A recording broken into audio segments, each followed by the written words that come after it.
Hi there, folks. I want to share a story around love.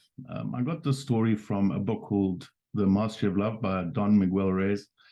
And I was reading it at a particular time in my life where I'd been through a failed relationship. And I wanted to understand more about love, especially to understand more about myself. Why was I finding myself in this situation?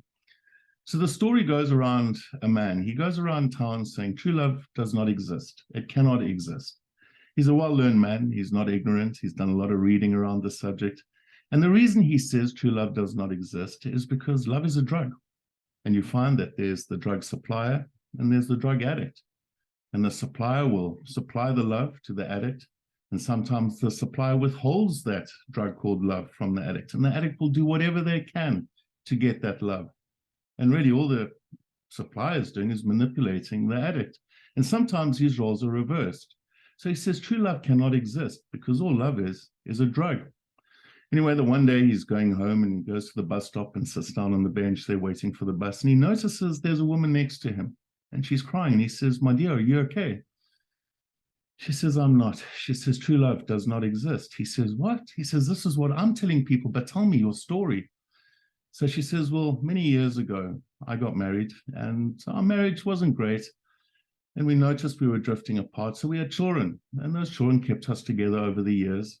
And eventually the children left. And as soon as they left home, my husband left me for a younger woman. True love does not exist. I'm all alone. Everything I've done is for nothing." He says, "My dear, let's go and have coffee." And they go and have coffee and they talk about this concept. True love does not exist. Anyway, over time, they form this incredible friendship. They go out to parties. They go to cocktail parties where he does talks. He never sits and looks to see where she is, who she's talking to, because true love does not exist. Likewise, she never worries who he's talking to, and they let each other be when they go out with other people. And when they go home, they have their conversations, talk about the evening, and their relationship really grows. And over time, they become lovers. One day, he's standing out on the balcony of his apartment, and he looks up to the stars, and he's feeling this happiness. And as he looks to the stars, he sees this one star shine bright. And he goes, "That's my happiness that I have felt because I've discovered true love. It does exist." Anyway, the star comes down to him. He puts out his hands and the star lands in his hands. And he looks at it and he goes, "This is my happiness." And he walks into his apartment and he calls out to his lover. She comes to him. She says, "What's that in your hands?" He says, "Well, open your hands."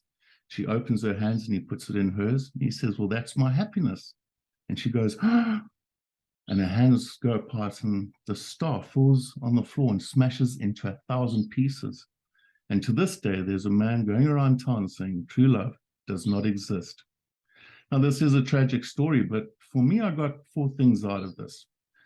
The first thing is that we cannot put our happiness or our feeling of happiness from being loved in other people's hands simply because they are so busy, I think, dealing with their own happiness, their own need to be loved. And also it opens us up to being manipulated and abused by those people who like to do that.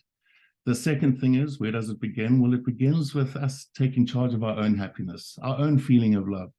And that begins with self-appreciation, self-compassion, self-forgiveness. So it's really an inner exercise.